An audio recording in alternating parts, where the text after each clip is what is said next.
दोस्तों, अगर किसी लड़की की नई नई शादी हुई हो और साल ही 6 महीने में उसका पति मर जाए तो गांव और मोहल्ले के लोग उसको जीने नहीं देंगे। यानी 30-35 साल की उम्र में अगर कोई औरत विधवा हो जाए तो फिर आस पड़ोस के लोग मजलती नज़रें उसको जीने नहीं देती हैं। ऐसी ही आज एक कहानी मैं सुनाने जा रहा हूँ जिस औरत ने अपनी ज़िंदगी का हमसफ़र एक कुत्ते को बनाती है। दोस्तों, उस औरत का जब पति मर गया तब गांव मोहल्ले के पड़ोस के अय्याश लोगों ने उसको पीछा करना शुरू कर दिया। दोस्तों, लेकिन औरत किसी भी तरह टूटने को तैयार नहीं थी।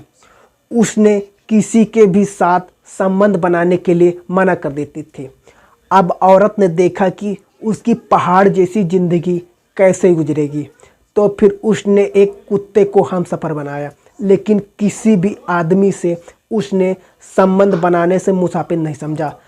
आदाब, नमस्कार, सत श्री अकाल। मैं हूँ चंदन भाई। दोस्तों, बड़ी इंटरेस्टिंग कहानी है, वीडियो पूरा कहानी देखिएगा। और मैं हूँ चंदन भाई। तो अगर आप वीडियो को लाइक नहीं किया तो वीडियो को लाइक कर दीजिएगा, चैनल को भी सब्सक्राइब करिएगा। चलिए कहानी को आपको पूरा सुनाते हैं। दोस्तों, ये कहानी है, पुरानी बात है कि दमिश्क के एक गांव में सोनार रहता था।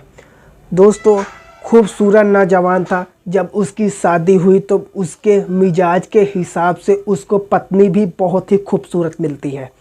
दोस्तों, दोनों पति पत्नी एक दूसरे को पाकर बहुत ज़्यादा खुश थे। उनकी ज़िंदगी की गाड़ी बिल्कुल आराम से चल रही थी, बड़े ही सुकून के साथ गुजर रही थी। क्यों अचानक एक दिन किसी बीमारी के चलते उस सोनार का देहांत हो जाता, मतलब उसकी मौत हो जाती। भरी जवानी में जब वो औरत विधवा हुई तब उसके ऊपर मानो एक दुखों का पहाड़ टूट गया हो। अभी उसकी लगभग 28 से 30 साल की उम्र थी। दोस्तों, गोद में भी कोई बच्चा भी नहीं था।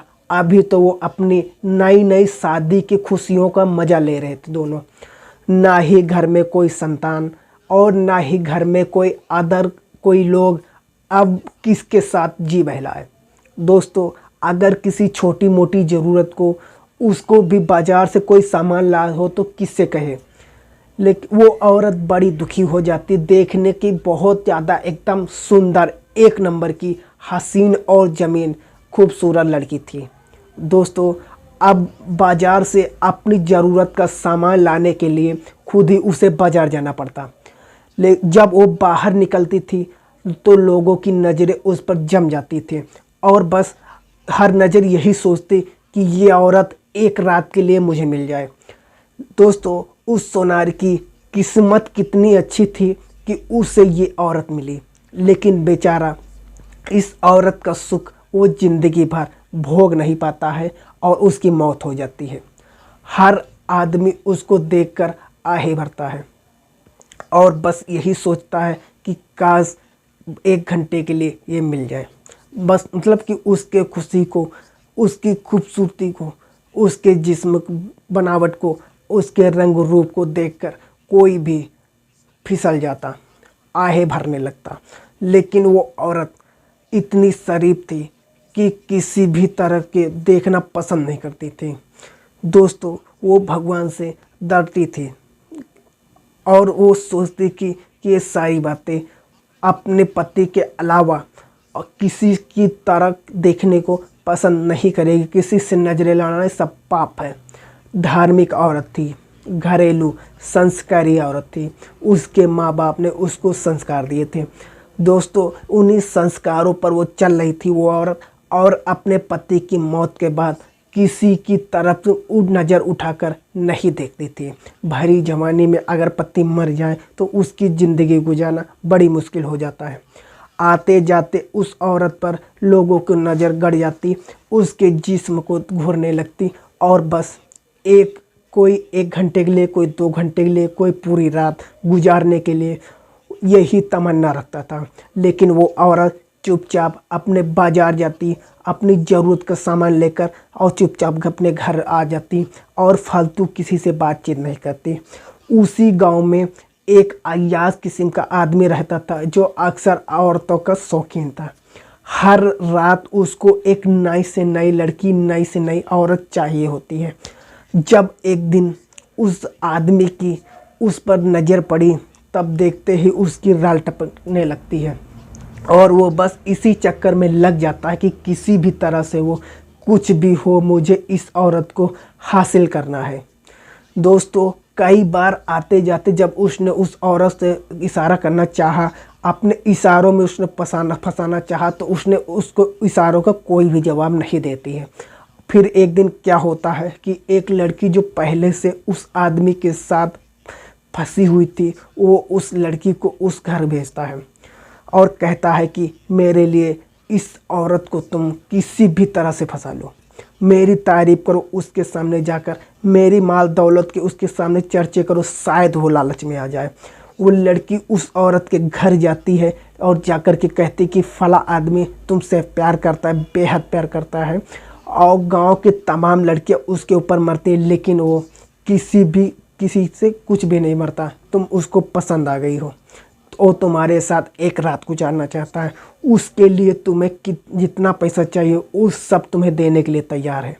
वो औरत कहती है कि तुम्हें शर्म नहीं आती, एक औरत होते हुए एक औरत को बदकाली के लिए उस्का रही हो, तुम मुझे गलत काम करने के लिए उस्का रही हो, शर्म आनी चाहिए। भगवान से, इस ईश्वर से डरना चाहिए। क्या मुंह दिखाओगे जब तुम भगवान के पास जाओगी? भगवान के पास जाने के बाद उसे कह देना कि उसका ये सपना कभी भी पूरा नहीं होगा। मैं एक इज्जतदार औरत हूँ, मेरा पति मर गया तो क्या हुआ, इसकी ज़िंदगी को मैं इसी तरह गुजार लूँगी। जब वो लड़की वापस जाती है और जाकर के उस आदमी से बताती है कि उसने साफ इनकार कर दिया है और इस तरह से उसने कहा है, तो वो आग बबूला हो जाता है। उसके बाद वो खुद चल कर के उसके घर को जाता है और वो कहता है कि आज तक मैंने जो चाहा है वो हासिल किया है, मेरे पास दौलत की कोई कमी नहीं है, जिस लड़की को चाहूँ अपने बिस्तर की जीनत बना सकता हूँ, अपने बिस्तर पर रात गुजारने के लिए किसी भी औरत को बुला सकता हूँ, लेकिन आज मैं तुम्हारे घर पर खुद चल कर के आया हूँ। मैं चाहता हूँ कि तुम मेरे साथ एक रात गुजारो, तुम मुझे अच्छी लगती हो। और वो औरत कहती है कि गुनाह करते हुए क्या तुम्हारे पैर नहीं कांपते हैं, क्या तुम्हारा दिल नहीं घबराता? जब औरत को के साथ तुम रात को हम बिस्तरी करते हो, उनके साथ अय्याशी करते हो, क्या ज़रा भी डर नहीं लगता है? क्या भगवान ईश्वर अल्लाह कहीं है? तुम्हें इसका खौफ नहीं है? उसने कहा कि मैं इन चीज़ों को नहीं मानता। उस औरत ने जो कहा कि मैं तुम्हारे साथ बदकारी कभी नहीं कर सकती। यहाँ एक चीज़ है कि वाकई अगर तुम मुझे हासिल करना चाहते हो, मुझे पाना चाहते हो, तो मेरे साथ कानूनी तौर से तुम्हें रीति रिवाज के साथ शादी करनी पड़ेगी, मुझे अपनाना पड़ेगा।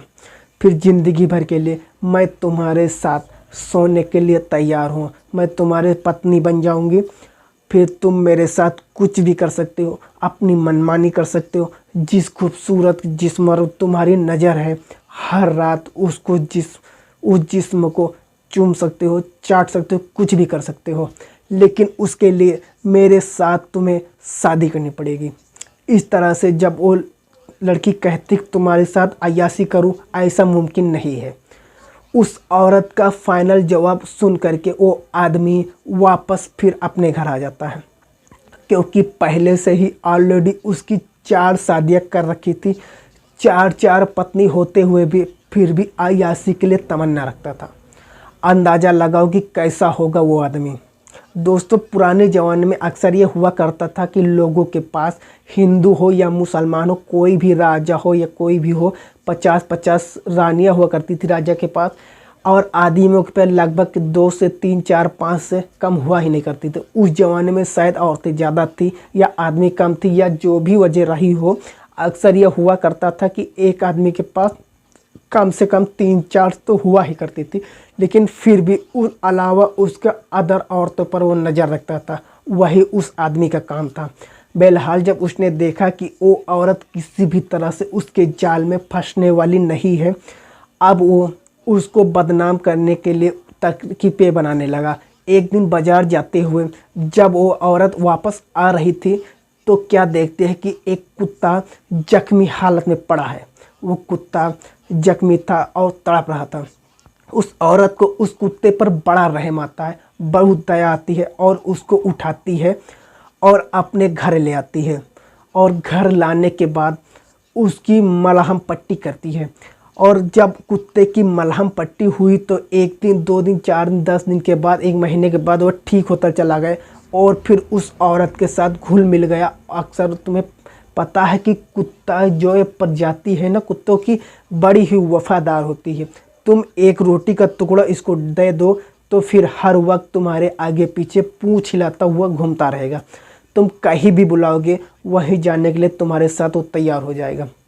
यही हुआ था उस औरत के साथ भी। जब उस औरत की उस कुत्ते की मरहम पट्टी की तो अब वो उस औरत से बिल्कुल घुल मिल गया था। उसके इशारों पर हर काम करने के लिए तैयार रहता था। उस औरत ने उस कुत्ते को वो बाहर के लोगों को नजरे में नहीं आने दिया था और किसी भी खतरे को भापते हुए उसने ये सोचकर उसने घर में अपने रख लिया था कि मैं अकेले हूँ, विधवा हूँ। लोगों की नज़रें, गलत नज़र उसके ऊपर पड़ती हैं। हो सकता है कि कोई आदमी किसी दिन रात को आकर उसके साथ ज़बरदस्ती करने लगे। अगर ये कुत्ता होगा तो उसकी हिफाजत करेगा, वो उसकी इज्जत पर आँच नहीं आने देगा। यही सोच करके उस औरत ने उस कुत्ते को पाल लिया और एक कमरे में बंद करके रखे थे। जब इसको खाना पीना, लैट्रिन, पेशाब की जरूरत होती तब उसको उस कमरे से निकालती और लेकिन अक्सर उस कमरे में ही उसको खुला आज़ाद छोड़ देती थी। जब रात होती थी, जब सन्नाटा छा जाता था तो फिर उस कुत्ते को उस कमरे से निकाल देती। फिर वो घर में आज़ाद घूमता रहता था और पूरी रात पहरा देता रहता था। और यही उस औरत का रोज का नियम हो गया था। अब उस आदमी ने जो उस औरत के ऊपर गलत नज़र रखता था, जब किसी भी तरह से उसका बस नहीं चला तो अब उसने देखा कि अगर ये मेरी नहीं हुई तो अब मैं इसको इस गांव में नहीं रहने दूंगा। उसने बदनाम करने के लिए उसकी तरकीबें आजमा में लगता है। अपने आसपास इर्द गिर्द के 2-4 लड़कों को बुलाता है। रात को उनकी पार्टी कराता है। शराब भी चल रहा था, शराब भी चल रही थी। और फिर उन लड़कों को अपना मंसूबा बताता है, अपनी प्लानिंग बताता है कि फला औरत है, उस औरत को बदनाम करना है। दोस्तों, अगर वो कहता है अगर वो फंस जाए, तुम नौजवान हो, खूबसूरत हो, अपनी तरफ से भरपूर कोशिश करो जाके। अगर किसी एक के झांसे में वो औरत आ जाती है तो सब मिल करके उसके साथ ऐश करेंगे। अगर वो नहीं आती है तो फिर उसको बदनाम करने का कोई ऐसा तरीका बता देना कि जिससे कि पूरे गांव में उसको हम बदनाम कर दें और फिर यहाँ से उसको भगा दें। और चारों लड़के अपनी अपनी कोशिश में लग जाते हैं। उस औरत के आसपास जब वो घर से निकलती तो मरनाने लगते हैं। अपनी खूबसूरती दिखा करके, अपनी माल दौलत, अपनी आदाएँ दिखा कर उसको फंसाना चाहते थे। लेकिन वो औरत पता नहीं किस मिट्टी की बनी हुई थी, उसके अंदर वो भावनाएं नहीं थी जो किसी औरत को एक मर्द के प्रति आकर्षित करती है या इम्प्रेस करती है। उस सारी भावनाएं उसके अंदर मर चुकी थी तो वही जान सकते थे, लेकिन वो किसी से भी इम्प्रेस नहीं हुई। चारों लड़के हार थक कर उस आदमी से कहते हैं कि भाई हम हार गए हैं, थक गए हैं। वो औरत किसी भी तरह से फंसने के लिए तैयार नहीं है। हाँ, एक जानकारी ज़रूर मिली है। जानकारी मिली है कि वो औरत एक कुत्ता पालती है और उसके ऊपर इल्ज़ाम लगाने के लिए इल्ज़ाम काफ़ी है कि वो औरत एक कुत्ते के साथ संबंध बनाती है। और ये खबर अफवाह उड़ा दो। जब ये अफवाह गांव में फैलेगी तो फिर लोग उससे नाराज़ बदजन हो जाएंगे, नफ़रत करने लगेंगे कि कैसी औरत एक कुत्ते के साथ गंदा काम करती है। उसको ये आइडिया बड़ा पसंद आता है और फिर धीरे धीरे यही अफवाह फैलाने लगती है कि सोनार की जो बेवा औरत है उसने कुत्ता रखा हुआ है और वो उसके साथ बदकारी करती है, इसीलिए किसी न किसी आदमी के साथ वो शादी कर रही है, ना हो किसी को घर हाल चाल दे रही है। यही वजह। और धीरे धीरे ये अफवाह में गलत अफवाह अगर आप उड़ा दो तो बहुत तेज़ी के साथ फैलती है, आपको पता होगा। यही हुआ था उस औरत के साथ। उस अफवाह बहुत तेज़ी के साथ फैलती है और फिर वो औरत इसलिए बदनाम हो जाती है कि कुत्ते के साथ संबंध बनाती है। अब गांव के कुछ लोग इकट्ठे होते हैं, यानी वही आदमी, अय्याश आदमी, कुछ गांव वालों को उकसाता है, इकट्ठा करता है और वहां के राजा के पास पहुंच जाता है और राजा से कहता है कि राजा साहब, बड़ी मुश्किल में है आपकी प्रजा। राजा कहता है कि मेरे होते हुए मेरी प्रजा पर, मेरी आवाम पर अगर कोई परेशानी या दुख आए तो हमारा राजा होना किस काम का है? अपनी समस्या बताइए, क्या बताइए चाहते हैं आप? वो कहते हैं कि साहब, हमारे गांव में एक औरत है जो अजीब सा काम करती है और ऐसा काम करती है, बल्कि वो संबंध बनाती है इंसानों के साथ नहीं, बल्कि वो कुत्ते के साथ गलत काम करती है। ऐसे औरत को कोड़े मार मार करके उसको गांव से निकाल दिया जाए, उसको ऐसी कोई सज़ा दी जाए तो कि आगे से कोई भी औरत इस तरह से काम करने के लिए, इस तरह से गलत काम करने के लिए कोई हिम्मत ना करे राजा साहब। तो बादशाह और राजा बड़ा नाराज़ होता है और अपने सिपाहियों को भेजता है कि जाओ उस औरत को गिरफ्तार करके लाओ। दोस्तों, सिपाही पहुंचते हैं और कहते हैं राजा के दरबार में तुम्हारी पेशी है। वो कहते हैं कि मैंने कि ऐसा कोई भी गलत काम ही नहीं किया है, कि कोई खता भी मैंने नहीं की है। मेरे राजा के यहाँ किस बात के लिए बुलावा आया है, किस बात की पेशी है? ये तो वही जाकर, तो कहते ये तो वही जाकर तुम्हें पता चलेगा। वो औरत उनके साथ चली जाती है। जब राजा के पास वो पहुंचती है तो राजा कहता है कि इस औरत को एक कमरे में बंद कर दो। उस औरत को एक कमरे में बंद कर दिया गया, अलग बैठा करके। राजा अपने कुर्सी से उठता है कुछ देर के बाद और उस औरत के कमरे में जाता है और कहता है कि तुम्हारे ऊपर ये इल्ज़ाम है कि तुम कुत्ते के साथ गलत काम करती हो, कुत्ते से अपनी हवस मिटाती हो, क्या ये सही है? उस औरत ने जैसे ही ये सुना, अपने कानों पर हाथ रख लेते हो, कहती है, हे भगवान, हे ईश्वर, मुझे क्या दिन दिखा रहा है? क्या किसी औरत का मतलब गलत काम, ऐसा काम कोई कर सकता है? क्या कोई किसी का पति मर जाए, कोई ऐसा काम कर सकता है? कि बादशाह फिर कहता है कि पहेलियाँ मत बुझाओ, मुझे साफ साफ बताओ। वो औरत कहती है कि जब से मैं विधवा हुई हूँ, बहुत लोगों को गंदी नज़र हमारे ऊपर है, हर कोई मुझे हासिल करना चाहता है क्योंकि मेरी खूबसूरती मेरे आड़े आ रही है। घर में कोई दूसरा मर्द भी नहीं है, कोई दूसरा आदमी नहीं जिससे मैं बाहर अपनी ज़रूरत का सामान मंगा सकूं, इसलिए बाहर मुझे खुद निकलना पड़ता है। क्या करूं? मेरी खूबसूरती है, मेरा जिस्म है, इस खूबसूरत है, तो इसमें मेरी क्या कसूर है? ईश्वर ने मुझे बनाया है जैसा मुझे बनाया है और मैं इसमें क्या करूं? कुछ लोगों ने मेरे साथ बदतमीजी करने की कोशिश की, मैंने सबको मना कर दिया। बहुत लोगों ने मुझसे ट्राई किया लेकिन मैंने किसी की बात नहीं मानी। एक कुत्ता जख्मी हालत में मैंने पड़ा हुआ था, उसको मैं अपने घर ले गई, उसको मलहम पट्टी करी, उसको पाल लिया अपनी हिफाजत के लिए, उसे गलत काम करने के लिए, बल्कि अपनी इज्जत बचाने के लिए उसको मैंने पाल लिया। और मैंने किसी के झांसे में जब नहीं आई तो मुझे वो लोग बदनाम करना चाहते हैं। बादशाह को उस औरत की बातों में सच्चाई लगी और वो वापस आ जाता है और वापस आकर के कहता है कि भाई, किस किस ने देखा है उस औरत को कुत्ते के साथ गलत काम करते हुए? ज़रा सामने आओ, गवाही होगी उनकी। जब एक एक करके उनमें से सामने आते हैं तो राजा पूछता है कि तुमने देखा है उस औरत को कुत्ते के साथ गलत काम करते हुए? तो उसने कहा, जी हाँ, मैंने देखा है। तो वो कहता है, फिर भी बताओ कुत्ता किस रंग का है? अब ये बात सुनकर वो आदमी सटपटा जाता है और बहुत जल्दी संभलता है और कहता है कि साहब, सफ़ेद रंग का कुत्ता है। तो बोलता ठीक है, वापस अपनी जगह पे चले जाओ। और दूसरा आदमी को बुलाया जाता है कि तुमने देखा है? तो कहता है, जी मैंने देखा है। तो वो बोलते हैं, बता किस रंग का कुत्ता? तो बोलता है कि लाल रंग का कुत्ता है। तीसरे को फिर बुलाया जाता है, उससे पूछा जाता है कि बता भाई, किस रंग का कुत्ता है? वो कहता है कि भाई, काले रंग का कुत्ता है।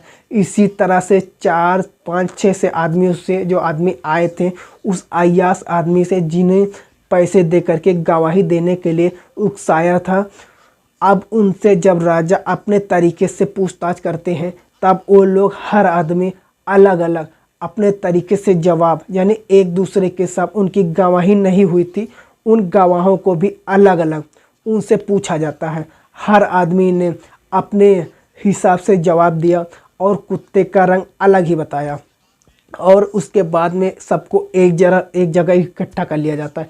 उस औरत को भी बुला लिया जाता है। अब सब राजा के साथ मौजूद होते हैं और राजा कहता है कि औरत, जो तूने कुत्ता पाल रखा है, तेरे यहाँ कुत्ता है, उस कुत्ते को लेकर के आओ।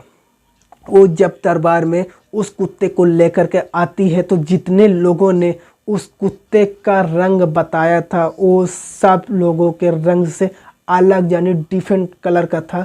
वो कुत्ता जो था मिक्सचर कलर का था, यानी कलर एक कलर का था। 2 3 4 रंग मिल करके एक रंग का था, जिसको हम चितकवला बोलते हैं। जब ये देखा उन लोगों ने, जिन्होंने काले बताया था, जिन्होंने लाल बताया था, जिन्होंने सफ़ेद बताया, जिन्होंने काला बताया था, जिन्होंने लाल बताया था, अब वो सभी लोग हक्का बक्का रह जाते हैं। राजा के सामने सभी लोगों की गवाही फर्जी साबित होते हैं। राजा को ये पता चल गया कि ये सारे लोग झूठ बोल रहे हैं और ये औरत जो है सच्ची है। दोस्तों, ये थी आज की हमारी कहानी। आपको कहानी कैसी लगी? अगर कहानी ज़रा सा भी अच्छी लगी हो तो वीडियो को लाइक करिएगा, चैनल को सब्सक्राइब करिएगा। हम मिलते हैं दूसरे दिन दूसरे कहानी के साथ। तब तक के लिए जय हिंद, वंदे मातरम।